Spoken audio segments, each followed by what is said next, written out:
Hi, and welcome to Piano Teaching Success Q&A.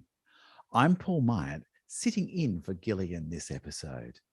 Together, we've created this program for piano teachers around the world to inspire you, uplift you, and make your job a little easier as we explore our passion for teaching piano. Remember to like and subscribe so that you're notified when each new show arrives. I'd just like to take a few moments to let you know about the Whole Body Learning Kickstarter week from the 13th to the 17th of September. We're going to have a week of fun, injecting energy and engagement into your teaching with lots of activities you can try out straight away to increase focus and student engagement. Well, today on the show, Gillian's been speaking to a lot of teachers who have been trying out whole body learning, and I interview US-based piano teacher and podcaster Leila Viss about her new podcast series. Since the beginning of the year, I've had the pleasure of working with over 200 piano teachers in whole body learning courses around the world. From Singapore, Hong Kong, Malaysia, Brunei, United Kingdom, USA, Canada, New Zealand, and Australia. Many of these teachers are joining the whole body learning revolution.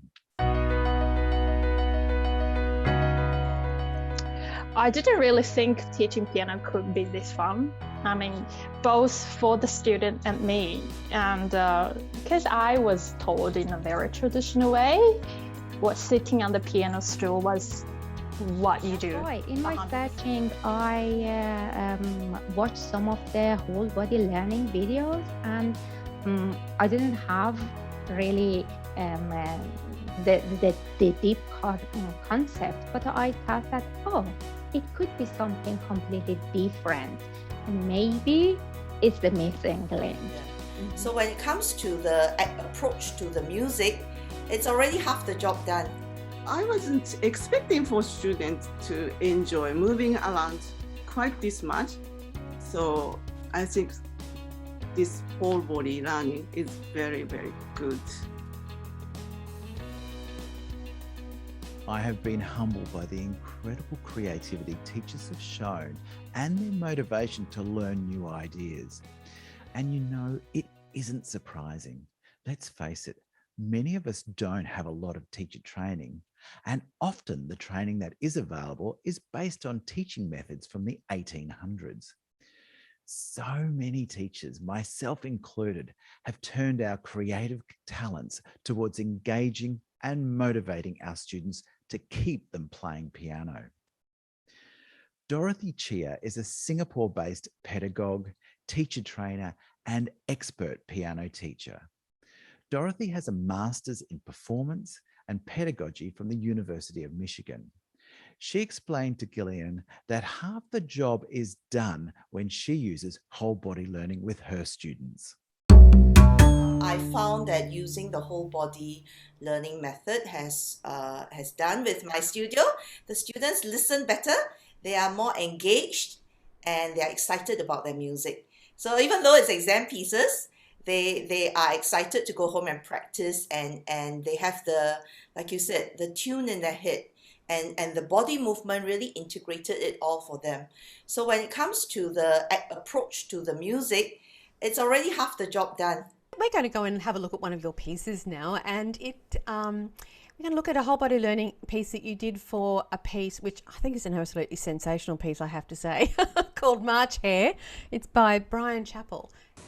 2, 3, 4, 5, 1, 2, 3, ready, go. My hair is rolling, my hair is rolling, right hand is rolling, left hand is rolling, my hair is rolling, my hair is rolling, right hand is rolling, left hand is rolling, my hair is rolling, my hair is rolling, my hair is rolling. Oh, he is running slowly, he is running slowly. Running slowly, running slowly. Boom! It's rolling. Left hand is rolling. My hair is rolling. My hair is rolling. Where did you get the words of the song? I make it up. Yeah, original. Okay, so we said that the interval in our left hand is a fifth. Can you find the two notes in your left hand? No, on the piano. You told me just now. No, wrong place. And right, squeeze the hand. So I'm going to say the word, you're going to put it. So it's on march, hair is rolling, march, hair is rolling, wait. Okay, then this one, shift your one to this note. What note is that? G. Third space down is C. C go up is D. Alright, next door, move.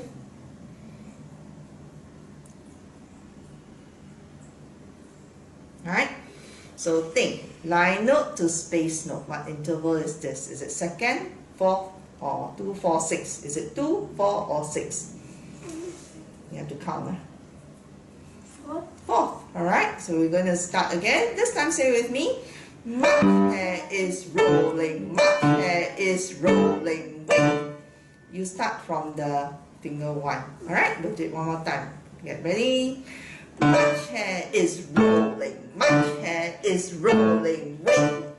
Okay, shift your thumb back to this note. This is the same as where we started just now. What note? E. Alright, so same thing, we're going to go march, hair is rolling, march, hair is rolling, march, hair is rolling, wait. Alright, then we're going to your right there, you don't need to move. So here, late, then we are running so late. We are running so late. We are running so late. Last time is boom. Yes. Okay. 4, 1, 1, 2, 3, 4, 5. March, hair is rolling. March, hair is rolling. Wait. Move the hand. Start on finger 1.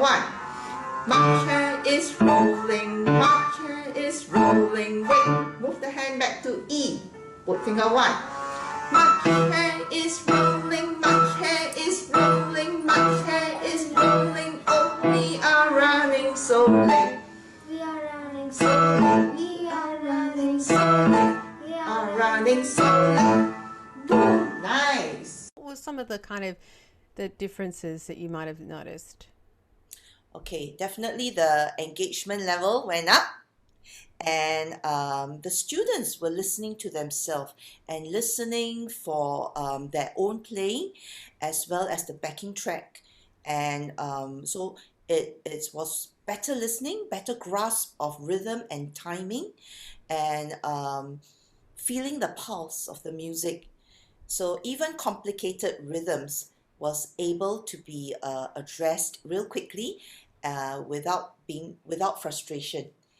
And I think the student had fun at the lesson, and one of the biggest help that the students the parents can see is that the students benefited because they were having fun, and therefore they went home and practiced the piece without being nagged at. And of course with students that practice and work on the piece, the teacher, the parent, and then the results, everything all went up. So we all are very happy with the outcome of whole body learning in the studio. I love hearing when students are really engaged in their music making. And don't we all love it when our kids are more likely to practice because they remember how it goes when they go home? Chen is a piano teacher in Australia, and she shares with Gillian her very traditional learning experience of piano from the age of 4. I've been playing piano since I was 4, and so in a very traditional approach, I've been taught, like sitting down and read the notes, play it. And basically, I've been transferring that approach to my kids. So, yeah. Okay, so what prompted you to sign up for whole body learning course? Because I get these newsletters and all the workshops every now and then, and this whole body thing just popped up, and thought, oh, that's interesting. Learning music using a whole body approach, because we don't really use the whole body. At least I didn't. No. So I said, let's see what it is, and I thought maybe that's more engaging for my kids. I do felt that they were a bit struggling just sitting on the piano stool with me and reading the notes. So let's just see what's out there. And it has been a fantastic journey. Oh, that's terrific. Well, we're going to have a little look at a video now. This is about March of the Toreadors.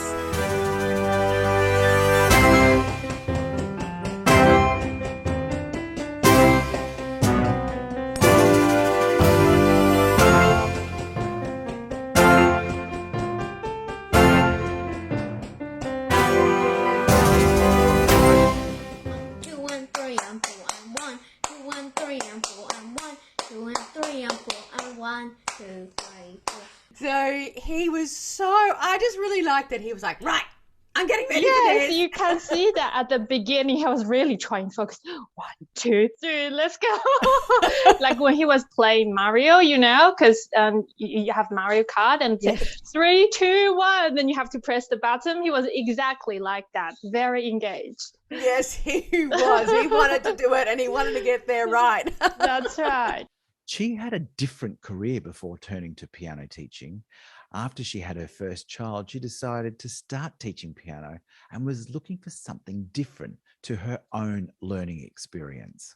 Because I'm teaching my son, then I was like, oh, this is actually very enjoyable. And you feel such a sense of achievement after you see the progress.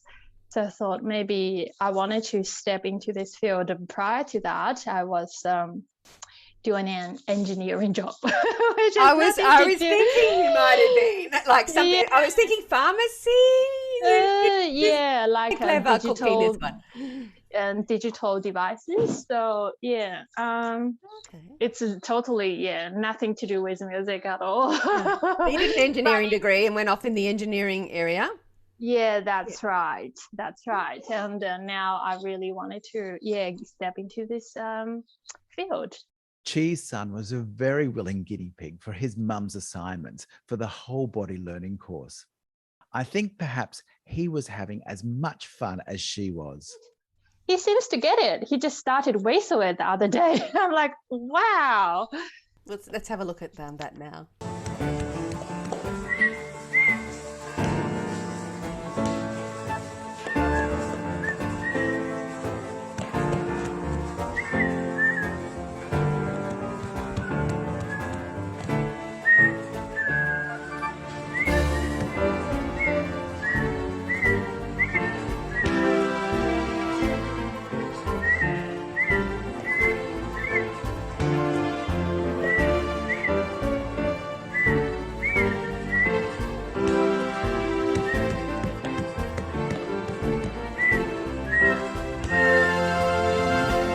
I was thinking, what do we do with this? I don't want to just pad the drum again.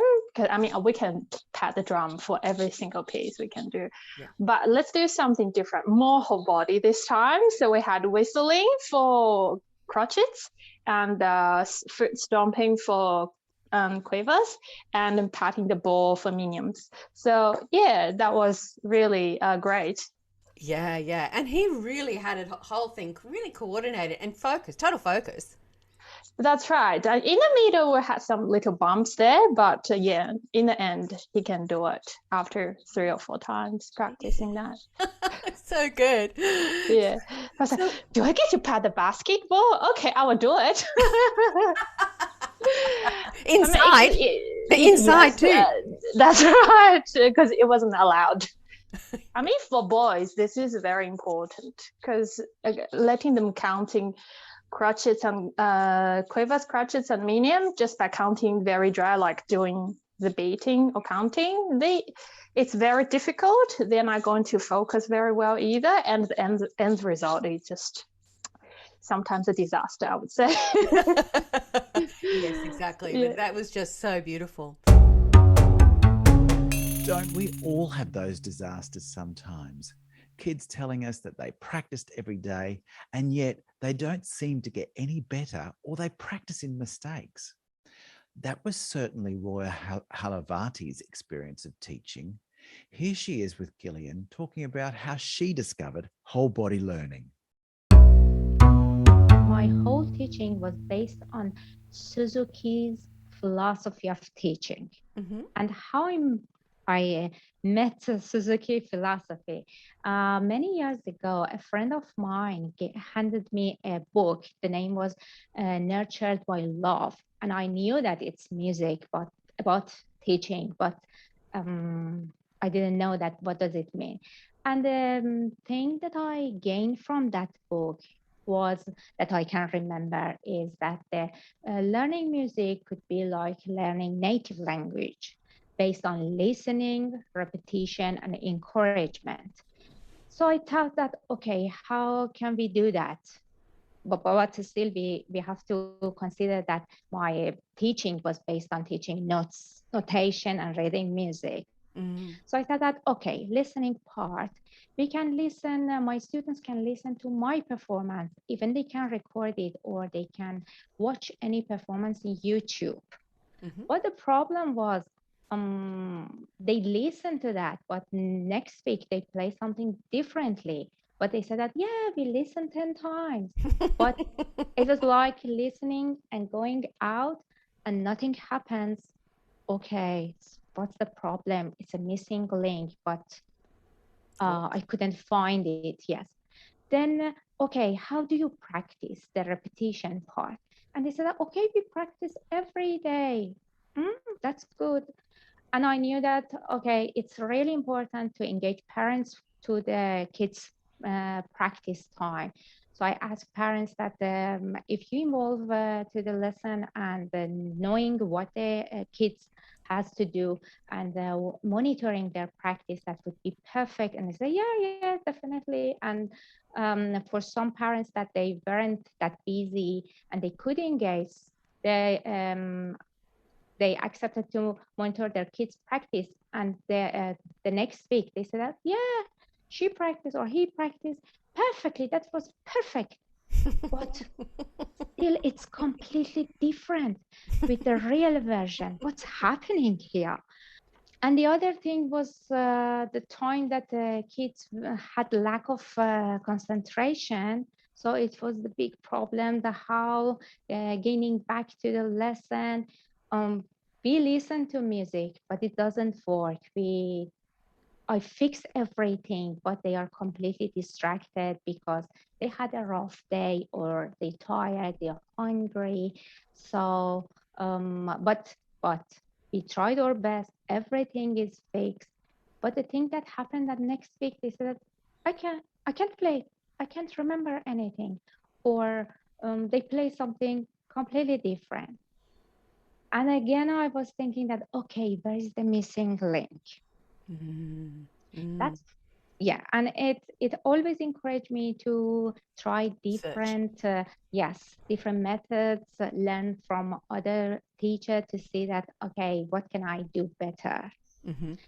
That's why in my searching, I watched some of the whole body learning videos, and I didn't have really the deep concept, but I thought that, oh, it could be something completely different, and maybe it's the missing link. Well, we've got a beautiful piece that you've done some work on here called Dance of the Sugar Plum Fairy. Tell us a little bit about this piece and how you constructed your whole body learning activity around it. One of those music that it's made by dots. So dots must be completely on the pulse. Otherwise, it sounds like something completely different. And the challenges I had on this piece, it was that, okay, I used to show notes to my students and say that, do you want to play this one? And I play for them. And they looked at, oh, many dots, many notes. No, thank you. I don't like it. Too much black on that page. Yes. And when they say that, I don't like it, it means that it's difficult for me and I prefer to say no and end the thing. And the other challenge was if even they started playing this one, it wasn't the dots, it was always legato, and I should talk a lot about the staccato. And again, we back fix it. Next week, it's again legato. It's not that rhythmic. But the perfect experience I had with the whole body learning techniques I made, that it was we first started by listening without looking at the music, and we had two made up instruments, which was amazing, and it showed that we can use everything. And we started in a fun way. We laughed a lot on our mistakes. We did some crazy movement. It was a really good experience without seeing the music. And she involved really in the music, that, oh, how beautiful it is. Oh, if I was a dancer, I could do this and that. And we talked about this and made lots of stories about how we can dance. And then still, I didn't show her the whole music. I just gave her a simple version of the chords.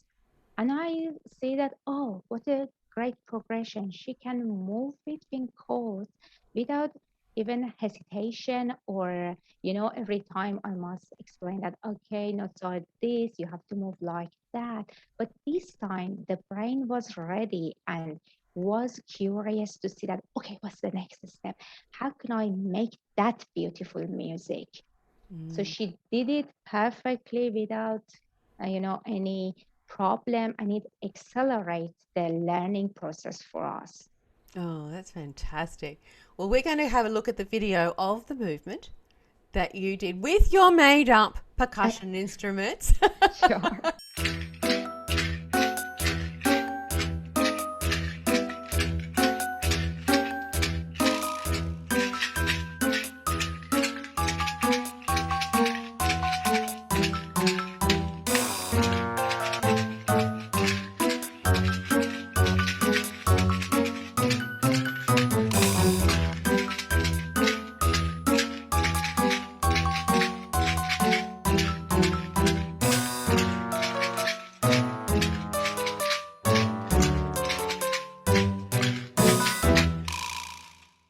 So what difference did you notice by using whole body learning approach to teach this piece rather than a traditional approach when teaching this one?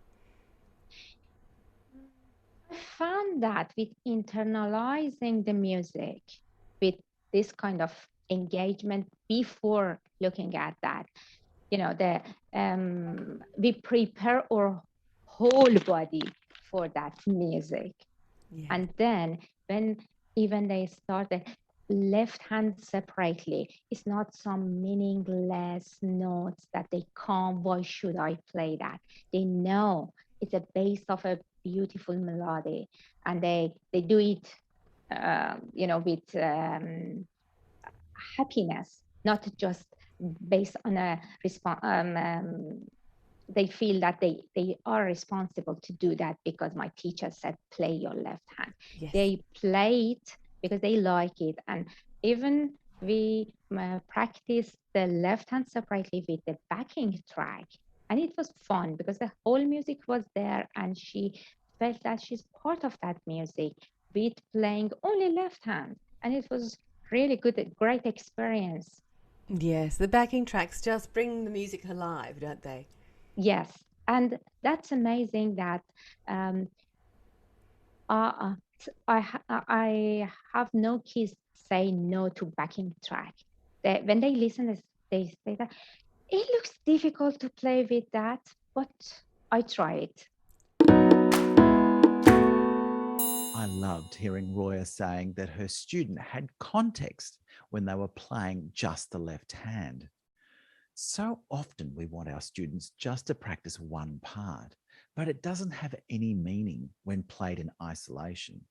However, when they play it with a backing track, they hear the whole piece and more, which gives them much greater understanding of what's going on. Gillian and I are so thrilled to see the imagination and innovation from teachers, as well as the results from their students. we'd love to invite you to take part in the Whole Body Learning Kickstarter week so that you too can see the focus and levels of concentration with your own students when they use whole body learning activities. To take part in the Kickstarter week, just register at pianoteachingsuccess.com. It's completely free.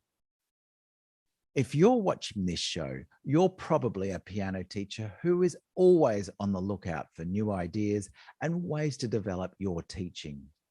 Leila Viss is one of those inspirational teachers who always has something interesting to say. I caught up with Leila to discuss the second series of her podcast called Key Ideas. Welcome, Leila Viss. It's so lovely to have a chat with you. We haven't seen each other in person in such a long time, but hopefully after COVID, we will be able to catch up again soon. I sure hope so, Paul. It's been a long time and it's really nice to see you and hear your voice. And I've just been listening to some of your podcasts. Well, I've been listening for quite a while. It's how long have you been doing it now? Oh, I started last year. Mm-hmm. And what's it called?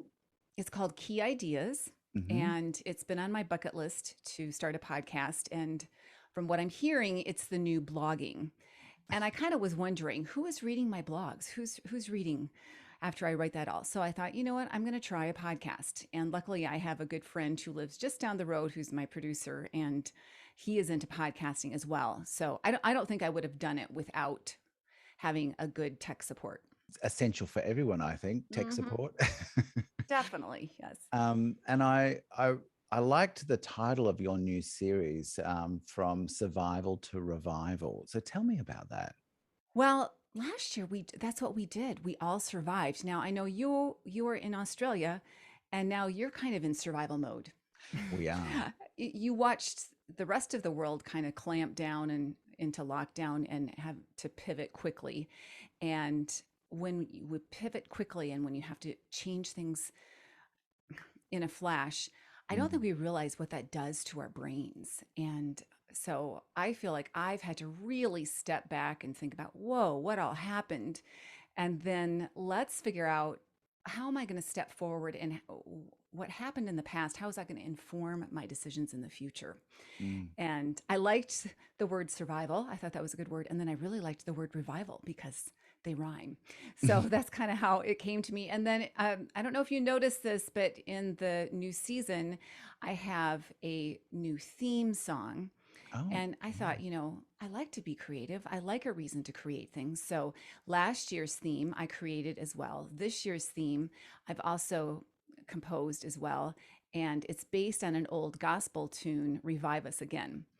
So some people recognize it, some people don't. I don't really care, but I think that's what kind of got me into this revival mode. Oh, that's great. And your first person that you had on was Wendy Stevens from Compose Create. Exactly. And that was a big deal because she doesn't really offer herself up all that much because she's busy. She's got a family. She just has to really limit her time speaking and all that kind of stuff. And we are good friends. We've been friends for a long, long time. And so it really was fun to catch up with her. And I think what I like about the conversations that I have with people is that they are quite transparent, and we dig beyond the piano teaching world, the music teaching world, and get into the human side of that. And that fascinates me. I love everything about teaching. I love pedagogy, but there's a personal side that sometimes I think can get lost along the way. So I would say that is what sets my podcast apart from all the other fantastic podcasts that suddenly popped up in the piano world. There's lots of them. And talking about podcasters, you've had Tim Topham on, and another very good friend of ours, Samantha Coates, as well, and Bradley Sowash. And I noticed one, I haven't listened to it, about yoga. Oh, yes. Okay. Well, okay, Paul, you're all about whole body movement, right? I am all about whole body my movement. guess is you do so much of this already. But Leslie McAllister, Dr. Leslie McAllister, I should add, is just a fantastic she has such a good way of balancing the music framework with the yoga framework. So she is a trained yogi. She's steeped in that, but she's also a pianist herself and a teacher, a professor at Baylor University, and really manages to combine both of them. And I really liked the conversation that I shared with her because it was yoga based and helping us to feel more aware of our bodies at the piano, but also yoga can help with anxiety and the stress of performing and all that kind of stuff. So I really want to integrate more yoga into my piano lessons, and it doesn't have to be a lot. And that's what we talked about too. It can just be a little bit, but even breathing, be more aware of how we take in breath. Yes. Do you do that yourself, Paul? Absolutely, yes. Oh, you do? Okay. Doing singing lessons and things like that is all about, not that I teach singing, but just having done a lot of singing lessons and doing yoga. It's just so great for your body. It is. And, I thought my students would not, I thought they would think it was a little weird. And so I just started with okay, let's just roll your shoulders up and down, and then just let them set. And then, one of them was just running their hands across the piano this way and realizing that they have all this space on either side of them. And I showed them a couple of things, and a lot of them took to it. They liked that routine, just a little bit of more of awareness before they jump in and start playing. So I really want to make a point of doing that more. So thank you for reminding me to do that. Well, thank you for telling me about it. I'm going to go and listen to that one now. Good. Yes. I highly recommend it. Yeah. And Bradley Sowash is just amazing. And I remember I listened to that podcast at Christmas time last year and just thought, just love hearing what Bradley's talking about, backing tracks and things like that. It was or click tracks and things, just brilliant. And I just agree with everything that you guys were talking about. It was so lovely to listen to. Well, and I challenge you to take I think we talked about Angels We Have Heard on High, a Christmas carol, and how to funkify it. I think that's the name of it. Yeah, it was fantastic. So right after that episode, I got down and I funkified Angels We Have. So I challenge you, come December, see if you can try it yourself, because it was so much fun. Yeah, it's brilliant. And we're talking about composing. You've got this other thing called Composium. Tell me about that. Yes. Ooh, thanks for asking. Paul, this is one of those things where I listen to a lot of podcasts myself, and I've been thinking about this idea for a while. And one of the things that I listen to is that, if there's an idea out there, and if you don't do something about it, somebody else will take that idea and do something with it. And so I decided to go with my idea that felt really strange to me, that felt like it felt one more thing to do. I don't have time for it right now, but let's do it anyway. So yes, it's called a composium, and I call it an 8+8 composium. And it's based around the discussions that I have with my mom, who is a quilter. I would call her a textile artist. She's got things in galleries around the nation, and she goes to workshops all the time where fellow quilters work together in the same room, and they peek over each other's shoulders and say, "Oh, what are you doing? Oh, that looks cool." And they're inspired by each other. So I thought, now wouldn't that be fun to grab some teachers and let's take 8 teachers and let's work together. Let's workshop, let's sandbox ideas 8 bars at a time. So what I did is I crafted this course now that is 4 weeks long, and every 4 weeks we work on a new 8 bars. So by the end, we will have basically an ABA piece with an intro and an outro is what I call it, and a bridge. So there's maybe a few more than 8 bars, and then they're also going to notate it in Noteflight. So they're learning how to use Noteflight, and then they're going to create a cover for their piece in Canva, which is my all-time favorite place to go for creating any kind of graphics. We love Canva. I think that's why I was late to this, because I was maybe in Canva. Sorry. So I'm really excited. I have a group of 8 started, and they're going to finish next week. And I have another group of 8 that just started last week. So it's one of those things where I didn't know if anybody was going to come. I had one person sign up, and then it was crickets. I'm like, oh, maybe not. And then all of a sudden word got out. So I'm excited about it. Thanks for asking. Oh, it looks brilliant. I might have to come and join. I love Ooh, your that'd be your I love your compositions that you do. So thank which you've you. got available at your website. So people can find out about that at leilaviss.com. Is that right? Correct. Yeah. Yeah. I've got a little pop up. You'll notice it pop up quite soon, and you can sign up for a wait list, is what I have right now. So, depending on what kind of interest, every time I have a group of 8, I'll probably start another course and go from there. And of course, I'm going to get lots of feedback from these first, I don't know, I call them pioneers, the risk takers, to dive in and do this first with me. Yeah, I'm so brilliant. appreciative of their bravery. Fantastic. Great to have you on, Leila. Thank you so much for your time. Thank you, Paul, and all the best to all your projects. And that's all we have time for today. I'd like to thank Dorothy Chia, Chen, Roya Halavati, and Leila Viss for being with us today. And as always, you can join our watch list and receive the episode straight to your inbox. Or you can catch the replay in our Facebook group. Or if you're on YouTube, remember to like and subscribe. I'd like to thank Gillian Erskine, who has been interviewing all our guests about whole body learning for the show this week. And we'll be back in 2 weeks' time with another great show. On behalf of all of us, stay well and see you in 2 weeks.